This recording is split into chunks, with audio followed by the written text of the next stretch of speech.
I mean, everybody now is talking about insulin sensitivity, insulin resistance with peptides and different treatments because a lot of people are now understanding that it's a lot more deeper of a picture than what the current medical system looks for.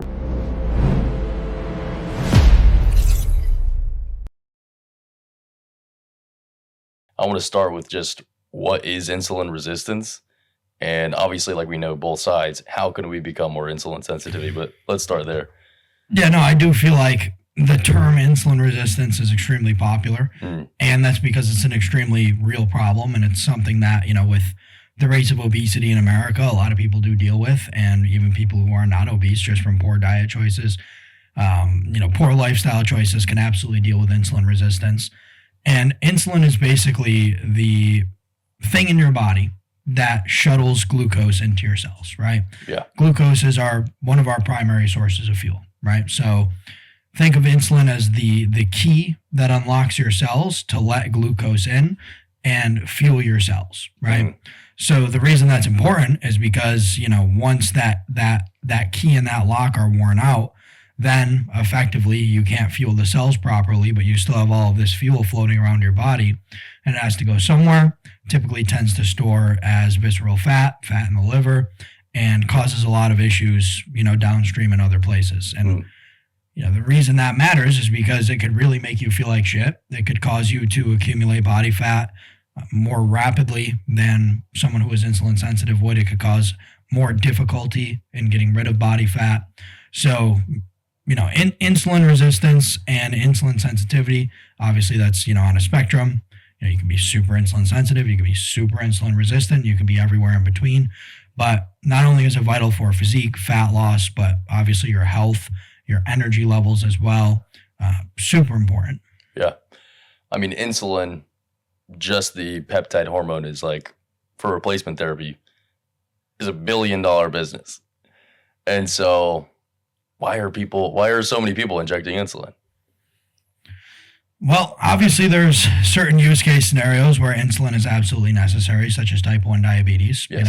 Nobody with type 1 diabetes their pancreas just doesn't produce insulin. So, those people are always going to need insulin. So it's an important point to note. And unfortunately, there are some people that, in their older years are so far gone and they've been on insulin for so long. Through regenerative modalities, it's probably going to be, I'd hate to say impossible, but impossible to get them away from severe type 2 diabetes. Hate the word impossible, but probably impossible. Yeah. And so there's a few factors that go into that. Number one is kind of on the people, and number two is on, the pharmaceutical industry. Number one, simply being that, if you find out you're pre-diabetic, you should probably change your lifestyle, and 90% of people aren't going to change their lifestyle. Yeah. Nothing we can do about that. But in the pharmaceutical side of things, it's simply a matter of that, mode of thought where it's like, okay, blood sugar is high. We need to lower it. What's the easiest way to lower it? Give this guy more insulin, right? Metformin is very common in Western medicine. Metformin is a great drug. Metformin is a drug that certainly works as a first line of defense. But the difficulty with metformin is it doesn't necessarily truly heavily actually increase insulin sensitivity at the cell level. It does, because it essentially causes your liver to output less glucose, but and that of course will mean over time less active insulin floating around your bloodstream, and that constant hammering of insulin is what causes insulin resistance, a big part of it. So metformin is a great drug, but it will bring your glucose down in serum on paper without necessarily making lifestyle changes. So you see that it's trending in the right direction, and that only goes so far. And then down the line, people end up needing insulin. So to kind of wrap that all up, it's basically simply because of the fact that, number one, the people don't want to change their lifestyle. And number two, Western medicine just does not focus on the actual core of the multifaceted approach of what is going on here, what is causing this, not only directly, but what is also indirectly causing this, and kind of fixing everything and putting together all of the pieces of the puzzle, because pretty much every system of the body in some way, shape, or form impacts one another. Right. And as you had mentioned, in terms of insulin resistance, if you can't get energy inside the cell, what happens? Like, they just don't get energy, Right. and it typically will die. So with that, the root causes of insulin resistance, obviously, like you talked about, high rates of obesity, things like mitochondrial dysfunction and inflammation. When it comes to the lifestyle factors, let's touch base there. If somebody is at that state, say HbA1c is above, 5.7, fasting glucose is, 100 and above, what are the steps that they can take to improve those markers? Yeah. Yeah, so diet is going to be the biggest, most powerful first lever that you can pull. And that is simply going to be a matter of, reducing refined carbohydrates and honestly just carbohydrates in general. Also watching saturated fat, basically dietary-wise from a macronutrient perspective. Of course, sugar is going to spike your insulin the most, alongside, simple carbohydrates like, white bread and white rice even, which white rice isn't, of course, inherently bad. You see all the, jack dudes in the gym eating their white rice, but of course there's a bigger picture than that. Right. And then further down from that, complex carbohydrates like sweet potatoes, oats, things like that, things with more fiber. But regardless, carbohydrates nevertheless, and saturated fats are what spike insulin the most. So starting out with cutting those off, and frankly, what is, the number one thing in most Americans' diet, refined carbohydrates and saturated fat. So that is the first lever and most important lever to pull. But also exercise does a ton of things at the cellular level that help you really shuttle glucose into cells much more effectively and rewire your insulin sensitivity pathways. In specific, AMPK is something that is activated that is super important when we exercise. That really helps our body, use the fuel that we put in a heck of a lot better. Right. So it's all the simple stuff, right? This shit is not rocket science from a lifestyle perspective. Cut out refined carbohydrates first and foremost, but lower your carbohydrate intake in general. Lower saturated fats, drink more water, and fucking get your ass in the gym. Right. It's not rocket science. It's not anything that people don't know. Right. And outside of like the actual physiology behind how does it work at the cellular level, like when you become insulin resistant, it's more so, get your body into a place where it can use energy well.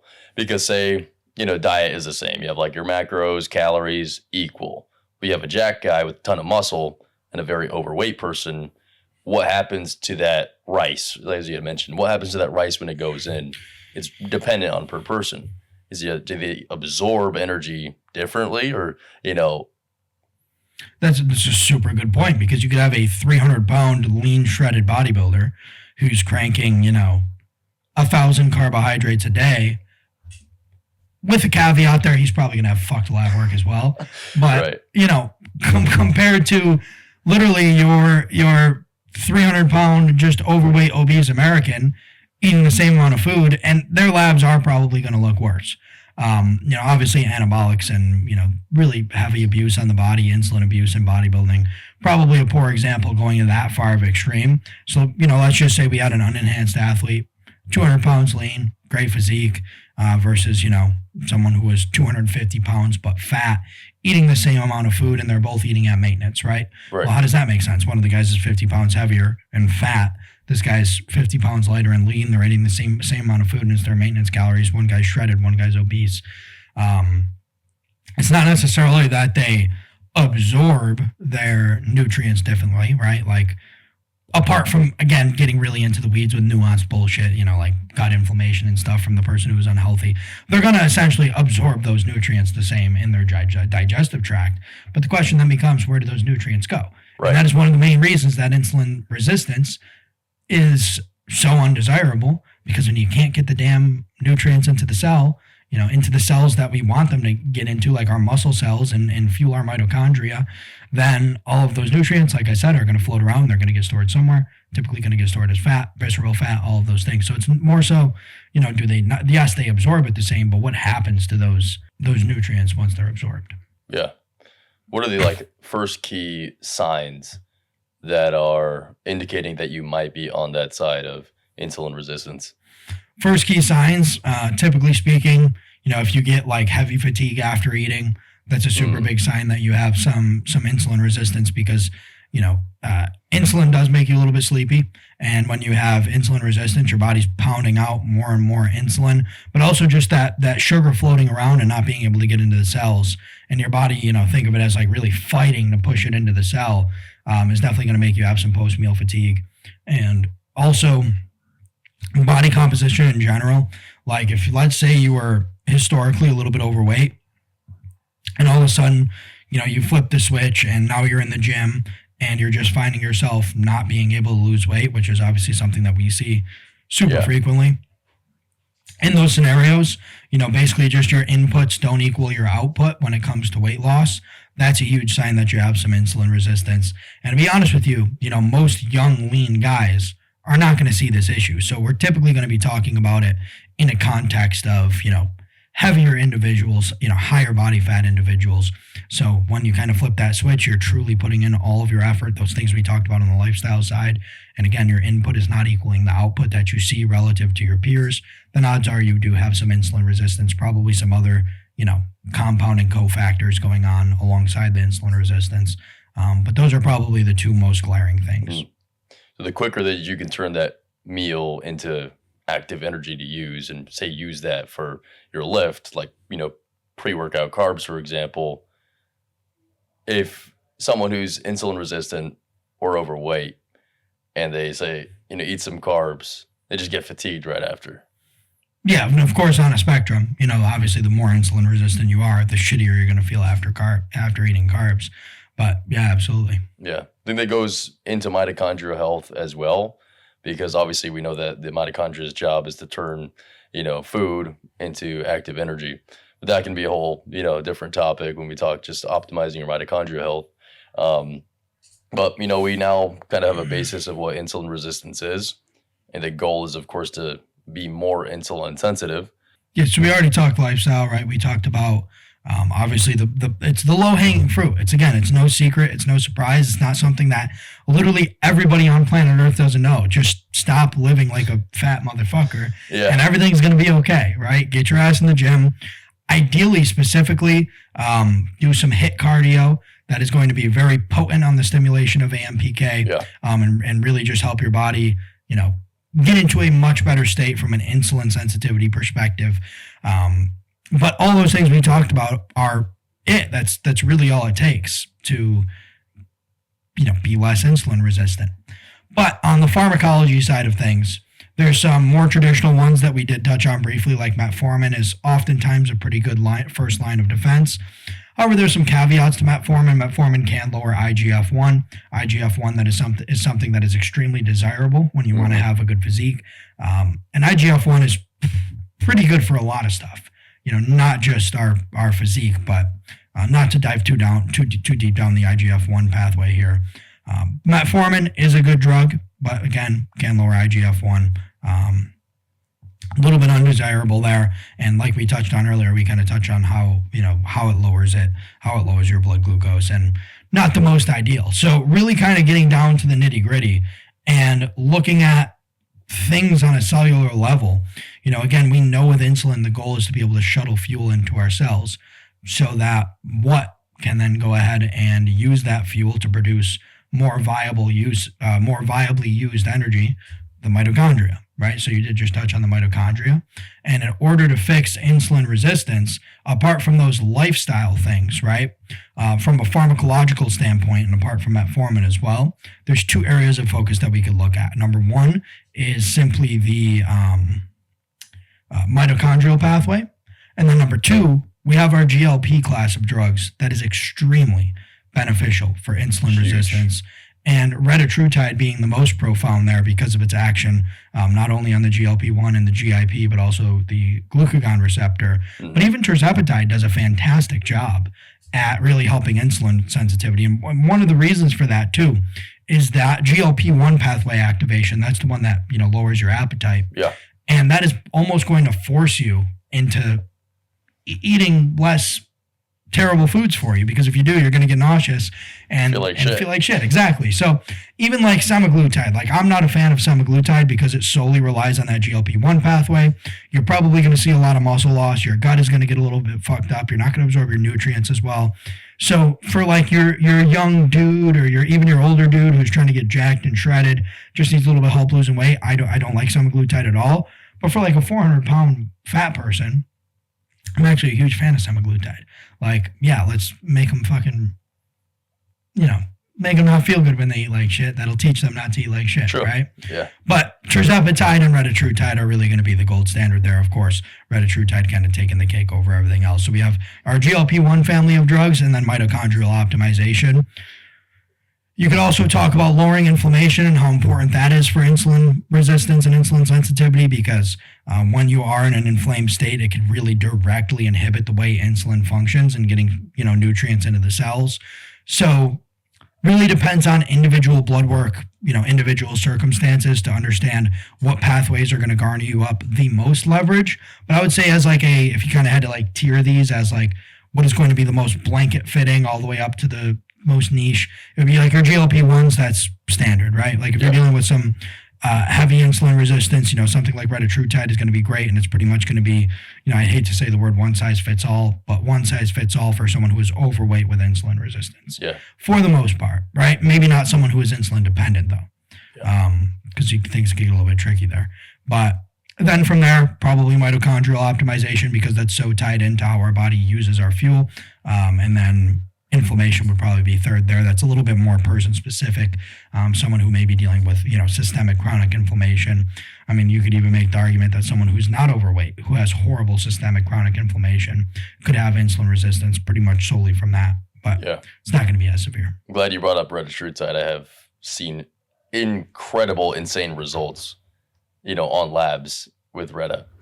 But I do want to touch base there, because you had mentioned the glucagon pathway, which separates retatrutide completely from tirzepatide and semaglutide. Our pancreas obviously produces insulin and glucagon, but like, what is that relationship between each other directly? How is it working? Yeah, so glucagon is effectively like the opposite of insulin. So think of it as like yin and yang, right? Mm-hmm. Insulin means we need to store, we need to grow, we need to recover, right? Glucagon is more so we are in a state of, so we eat, we release insulin, our body's like, hey, we have fuel, we got to store it. Glucagon is more so, hey, our energy is low, we need to become more efficient, right? So glucagon is activated primarily like naturally when we're in a fasted state or when we're like balls deep in a super intense workout. That's when glucagon will activate naturally. So Reta stimulates that glucagon pathway. And again, that causes our body to want to become more efficient. We're in a low fuel state. So, glucagon is technically like, catabolic in a sense, right? Like it's going to cause us to break down, become resourceful, and pull nutrients from within, right? So glucagon, simplest thing that most people say is like, glucagon makes us use more of our stored fat for energy. And that is completely true, but a super important thing to understand is that a lot of that stored fat that it's going to be pulling, and basically, we need glucose, right? Glucagon is activated. It's like shit. We have low fuel. Glucose is our first readily available fuel source. So it starts pulling glycogen from our muscles and specifically from our liver. Once that liver glycogen gets low, it's like, fuck, we still need fuel. So it's going to start pulling fatty acids, and it's going to start helping burn through that, visceral fat that insulin resistance has caused to accumulate in the liver, which causes that snowball effect of worsening insulin resistance, right? So it's a little bit more of a slow burn in terms of like, it's reversing. We're spending more time in that glucagon stimulated state after years of being in that insulin stimulated state. We're kind of slowly reversing all of those things and shoveling out what the insulin caused to happen at like in our organs, right? Yeah. We've mentioned AMPK a few times, and the glucagon pathway being stimulated does cause AMPK to go up. And basically, when AMPK is stimulated, again, think of it as that same sort of thing. Like we are in a low energy state, we need to become more efficient. So that is why you become more insulin sensitive, because your cells are literally, when AMPK is stimulated, they're like, holy shit, we're starving. We need fuel, gimme glucose. And they it pulls in that glucose, and it's a little bit, I guess, nicer to the insulin in the bloodstream, right? It's a little bit more receptive to it, hence why it increases insulin sensitivity, because your body is basically saying we need fuel. So not only is it going to pull in sugar more effectively to push into the cells, but that AMPK is also going to cause more, similar to just the glucagon pathway in general, which is this is one of the big reasons it happens. Just more overall fatty acid oxidation as well, and use of fatty acids for fuel. So basically, insulin, glucagon, complete opposites. You're spending more time in that opposite end of the spectrum than insulin. I mean, just that subtle change of adding in glucagon is incredible.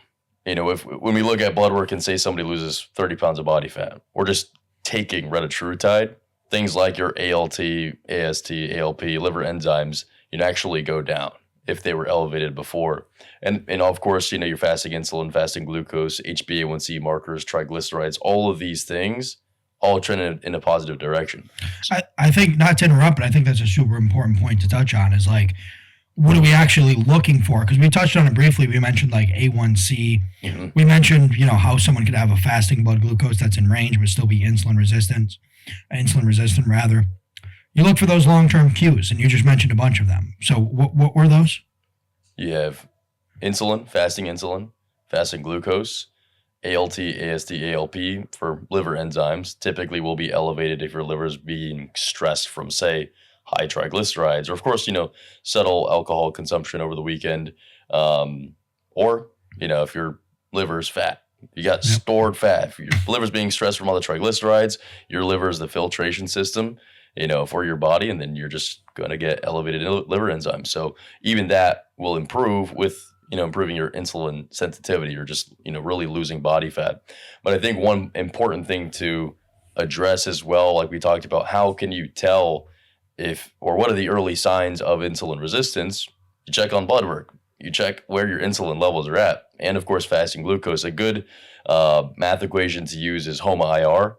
So you have, your fasting insulin times fasting glucose divided by 405, and you get that score. And if you're above 1.0, we got to do some changes. Ideal insulin sensitivity mark when you have both is to get those levels down 1.0. So yeah, super good points for sure. And looking at that sort of spider web of markers can sort of tell us how much of an insulin resistance problem it is, and exactly what changes and what lever pulls are going to be the most valuable to reverse that, for sure. Because, for example, like, you can't just look at blood glucose, because there have been times where I have seen my own fasting blood glucose above 100 when I was sub 10% body fat, right? But that's just because I didn't drink enough water in the morning, or maybe I had a black coffee before and it spiked my cortisol, right? Yeah. So you do have to look at the big picture, and I think one of them that is often pretty damn neglected is fasting insulin. And basically, when you are insulin resistant, your body is constantly going to be trying to flush that blood sugar into the cells. So you're going to constantly have a higher baseline level of insulin. So fasting insulin, how much insulin is present before we have eaten, is a very, very vital marker, because maybe your pancreas is just a dog and it's really good at shuttling out a ton of insulin. So on paper, your A1C and your blood glucose don't even look that bad, but you have high fasting insulin. Yeah. So that just means your body is, in a way doing its job and just forcing these nutrients into the cells. But then we see this high fasting insulin, and we know in actuality, your pancreas is working overtime just to bring those nutrients into the cell. Yep. So super neglected marker, for sure. HbA1c, obviously is a lot more accurate, because you're pulling the average over 3 months than just, the morning fasted glucose. Yep. So. And I can't tell you how many patients I have dealt with who will come to me with labs from a primary care provider, and like, I'm all fine. Yeah, and for all intents and purposes of what we're talking about here, only having fasting glucose in any sort of parameter that dictates insulin sensitivity. Yeah. You can talk about the thyroid as well, only checking TSH, neglecting all these other important markers, which don't want to dive too deep into that. But, it's across the board. Or you could talk lipids and heart health, only seeing your LDL, HDL, and triglycerides, and neglecting, ApoA and ApoB. It's the same trend over and over again. But in the topic of insulin resistance, you cannot go just off of fasting glucose. And, if you are someone who's sort of questioning, am I insulin resistant? And for whatever reason, you have some sort of trepidation or something preventing you from pulling the trigger on getting a super comprehensive lab panel, which is the most valuable thing. The thing about that, not to cut you off, but insulin resistance is the root cause of all disease. Like if you fix this, everything else, goes in line. Everything else gets easier. Yeah, for sure. I mean, insulin resistance is a huge contributor. No doubt. And I would argue that inflammation specifically is probably like the overarching, because obviously you have young, healthy, skinny people with cancer, right? Yeah. And, insulin resistance plays a huge role in the development of cancer as well. But there's outlying circumstances, of course.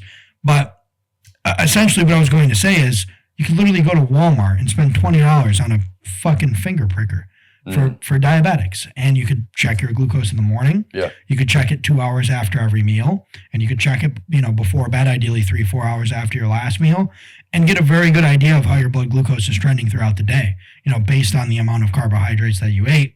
But that requires a little bit more, hands-on work, pricking your finger after every meal and, in-depth monitoring. So easiest thing to do is just get all the markers tested and understand, what the hell's going on.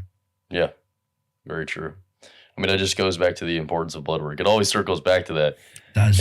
You can't improve what you don't measure. You got to take a look at what's going on underneath the hood to see what's actually going on. And I think that's one of the biggest, contributors to people not prioritizing their health because they don't know what their health actually looks like. You look at a puzzle, they got like one piece or maybe two pieces. Is this a dog? Is this a cat? Is it Starry Night? You have no idea. Yep, absolutely true.